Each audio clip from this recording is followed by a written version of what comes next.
कभी कभी हम जाने अनजाने में किसी के इतने काम आ जाते हैं कि हमें खुद ही समझ में नहीं आता। या ये कह लीजिए कि भगवान हमें ऐसी जगह अचानक से भेज देता है कि हमें कुछ भी समझ में नहीं आता कि हम वहां पर गए क्यों और हमने वहां पर लोगों की मदद क्यों की। तो ऐसे कई बार लाइफ में चलता ही रहता है। तो इसी के ऊपर एक बहुत इंटरेस्टिंग स्टोरी लेकर आई हूँ। प्लीज मेरे साथ बने रहिएगा इस वीडियो में। मैं अलीशा आप सबका स्वागत करती हूँ स्पीक यूनिवर्सल पर। आज की कहानी में क्या होता है कि एक आदमी अपने ऑफिस से रात को आता है। तो छुट्टियां चल रही होती है, बीवी बच्चे अपने घर जा रहे होते हैं, मायके मतलब जा रही होती है उसकी बीवी। तो वो ऑफिस से आता है, रात हो जाती है और रात को बहुत तेज बारिश होती है। तो वो जैसे ही बाइक खड़ी करता है वो पूरा भीग चुका होता है और उसे ठंड भी लग जाती है और सिर में भी बहुत दर्द हो रहा होता है। अब घर पर बीवी नहीं थी, बच्चे नहीं थे कि कोई उसको दवाई दे दे। अब उसे पता भी नहीं था कि दवाई कहाँ पर रखी है। अब उसने एक दो जगह देखा घर में आकर कि कहाँ पर दवाई है, उसे नहीं मिली।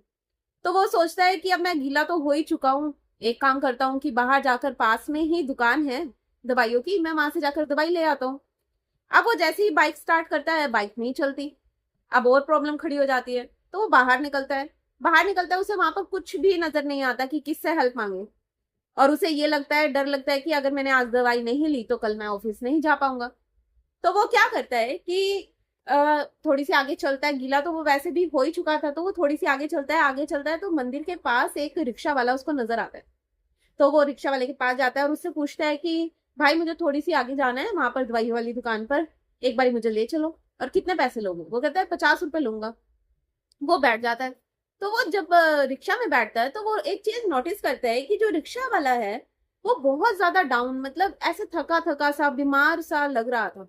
तो वो बोलता है कि क्या बात भाई, मतलब इतना तुम एक्टिव नहीं लग रहे, क्या बात, नींद आ रही है या क्या हो रहा है।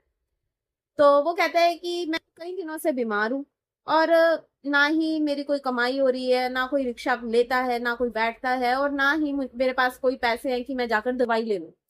और मुझे कई दिनों से बुखार है और मैंने 2 दिन से खाना भी नहीं खाया, क्योंकि पैसे नहीं थे तो मैं खाना भी नहीं खा पाया। तो इतना ही बातें करते रहते हैं। वो दवाई वाली दुकान पर पहुंच जाता है। तो वो दुकान पर जैसे ही जाता है तो वो अपनी दवाई लेता है, बुखार की और सिर दर्द की। और वो सेम वैसी ही दवाई बुखार और सिर दर्द की एक और पैकेट बनवा लेता है वो रिक्शा वाले भाई के लिए। तो अब उसे खाना भी लेना था, क्योंकि अब घर पे बीवी तो है नहीं जो उसे खाना देगी। तो अब उसे खाना भी लेना था। वो साथ में ही रेस्टोरेंट होता है, तो वो रिक्शा वाले को हाथ कर कर कहता है कि 2 मिनट में मैं अभी आता हूँ, तुम खड़े रहना। तो वो रेस्टोरेंट में जाता है और रेस्टोरेंट में जाते ही कोई मेन्यू नहीं देखता, छोले कुलचे की प्लेट एक अपने लिए पैक करवाता है और एक रिक्शा वाले भाई के लिए पैक करवा लेता है। और वो फिर साथ ही रिक्शा में बैठ जाता है। रिक्शा में बैठते ही जैसे ही वो अपने घर की तरफ जाते हैं, घर आता है, वो उतर जाता है। उतरते ही वो रिक्शा वाले भाई को 100 का नोट देता है। और रिक्शा वाला जैसे ही 50 वापस करने लगता है तो वो कहता है नहीं नहीं, तुम रख लो, मेरी तरफ से रख लो, और ये पकड़ो तुम्हारी दवाई, और ऐसे ऐसे लेनी है, सुबह शाम 3 दिन की दवाई और तुम बिल्कुल ठीक हो जाओगे। और साथ ही वो छोले कुलचे का पैकेट दे देता है कि ये खा लेना, खाने के बाद तुम्हें दवाई लेनी। तो जैसे ही वो छोले कुलचे का पैकेट देता है और वो समझाने लगता है, वो बात करते करते वो रोने लग जाता है रिक्शा वाला। तो वो इंसान पूछता है कि तुम इतना रो क्यों रहे हो, मैंने तो तुम्हें ऐसा कुछ कहा ही नहीं।